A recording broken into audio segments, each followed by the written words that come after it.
Hello friends, तो आज हम पढ़ेंगे carbon ion. Carbon ion C minus से हम इसको रिप्रेजेंट करते हैं और ये क्या होता है देखिए।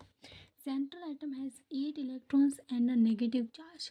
कार्बोकेटायन के अंदर सेंट्रल इलेक्ट्रॉन में 6 आउटरमोस्ट शेल जो होता था उसके अंदर 6 इलेक्ट्रॉन्स होते थे और एक पॉजिटिव चार्ज होता था। इसमें 8 इलेक्ट्रॉन्स यानी ऑक्टेट इसका कंप्लीट है, लेकिन फिर भी इसके पास एक एक्स्ट्रा इलेक्ट्रॉन से जो नेगेटिव चार्ज से रिप्रेजेंट होगा।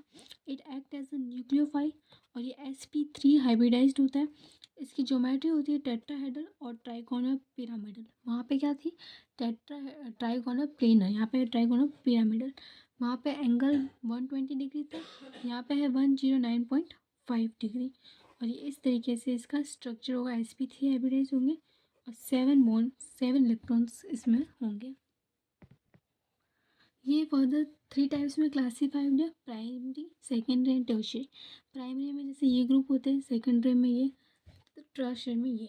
अब कार्बन आयन बनता कैसे, इसके फॉर्मेशन कैसे होते हैं, तो देखिए जैसे ये एक ग्रुप है, एल्काइल हैलाइड हम इसको बोल सकते हैं। इससे हमने वाई माइनस के साथ अगर इसको रिएक्ट करवाया तो ये एक्स यहाँ से ब्रेक होगा, इलेक्ट्रॉन डेंसिटी को इसको डोनेट करके एक्स प्लस निकलेगा, यहाँ पे एक्स वाई ग्रुप बन जाएगा और यहाँ पे कार्बन आयन का फॉर्मेशन होगा। सिमिलरली जैसे ये ग्रुप है RCOO माइनस, ठीक है, तो इसको अगर हम हीट करेंगे तो ये भी इलेक्ट्रॉन डेंसिटी इसकी तरफ देगा एंड ये ग्रुप बाहर निकल जाएगा, CO2 और R माइनस का फॉर्मेशन होगा। जैसे ये एक एल्डिहाइड है, इसको अगर हमने NaOH के प्रेजेंस में रिएक्ट करवाया तो यहाँ पे भी हाइड्रोजन निकल जाएगा और ये CH2 माइनस बन जाएगा। ऑर्डर ऑफ स्टेबिलिटी इसका कार्बोकेटायन से अपोजिट होता है। CH3 is more stable than 1 degree, than 2 degree and then 3 degree.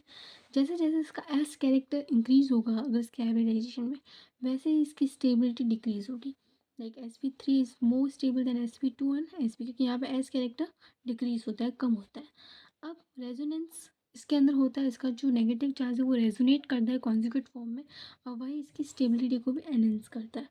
अब इससे कौन कौन से किस टाइप के सब्स्टिट्यूएंट जुड़े होंगे जो इसकी स्टेबिलिटी पे इम्पैक्ट करेंगे, तो लेट्स से कि जी से जुड़ा हुआ है जो इलेक्ट्रॉन डेंसिटी को डोनेट करता है, यानी कि CH3 CH5 इस तरीके से ग्रुप से अगर जुड़े हुए तो वो इसकी स्टेबिलिटी को डिक्रीज करेगी, क्योंकि इसके पास ऑलरेडी इलेक्ट्रॉन डेंसिटी ज़्यादा है, इसके पास नेगेटिव चार्ज और अगर और इलेक्ट्रॉन डेंसिटी को अपनी तरफ लेगा तो ये अनस्टेबल हो जाएगा।